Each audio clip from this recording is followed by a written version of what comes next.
Ray, and I only got 5 minutes of your time, so I'll try to be brief. I got the awesome opportunity to attend the North Carolina Council of Community Programs Spring Policy Forum, and they got to discuss a lot about the changes that are coming up in the North Carolina with reference to moving away from government services over to privatization under the waiver program. And I just want to provide some feedback. I was since the 1960s all the way until 2000. I was up in New York most of my life. And what ended up happening is that up in New York you had a lot of community-based programs and services, and so when the government failed to provide its good services, you had a whole lot to choose from. Down in North Carolina, I moved down here in 2001, and what ended up happening is way back when, urban ministries and a lot of community-based organizations had a lot of funding. They were able to go ahead and avail themselves of a lot of government contracts and participate therewith.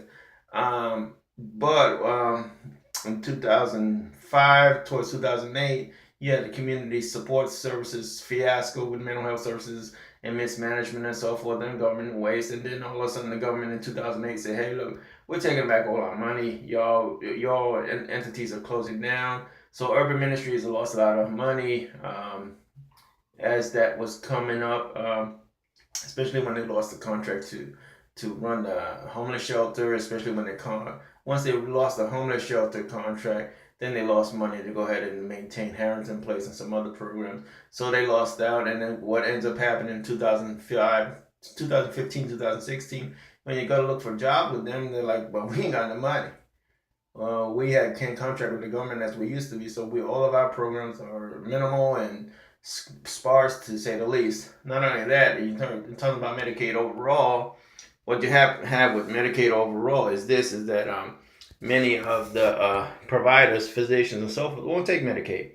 The reimbursement rate is horrible, and so many providers that I've talked with, when you talking about trying to go ahead and get services for your child or whatever, it ain't happening. It just ain't happening because they tell us, hey, look, when we do bill, we get held up so bad, 6 months or so, and then when finally things go through, they get denied, and the reimbursement rate was so low to begin with. So when you have your employees waiting for pay, they said they ain't having it. So a lot of providers that were available at least in 2012 are no longer, come 2015, or they totally just got out the system.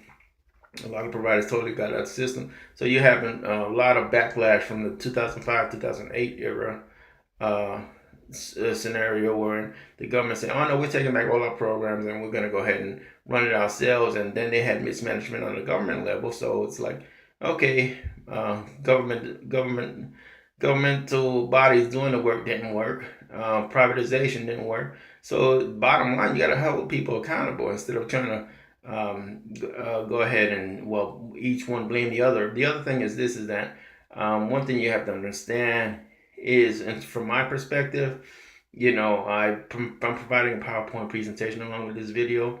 2010, last time I worked, so that's over 6 years where I'm not working. But the opportunity was back in 2008. You could go ahead and find programs and services to work with. Nowadays, you just can't find that stuff. And in New York, you had that opportunity where there was jobs all over because a lot of jobs were in the community and community-based organizations were running them. But now over here in North Carolina, that doesn't happen. And so it's just not working. So I'm not sure how this model is going to work. I would think a 49% government entity based and 51% privatization would work, something like that. But they're talking about moving all the Medicaid dollars into the community and getting rid of their new the system that they had just developed not too long ago, the LME and MCO model. I don't know. It just seems like my comment is I don't think it'll work. I think you need to hold people accountable. I think it's an emergency state because I've been doing some pilot programs up in Wilson, Nash County, Franklin, and Rocky Mount. And a lot of there's no bilingual services nowadays at all. And then whatever is there is very sparse. And so it's just bad. The whole thing is bad. So I don't know what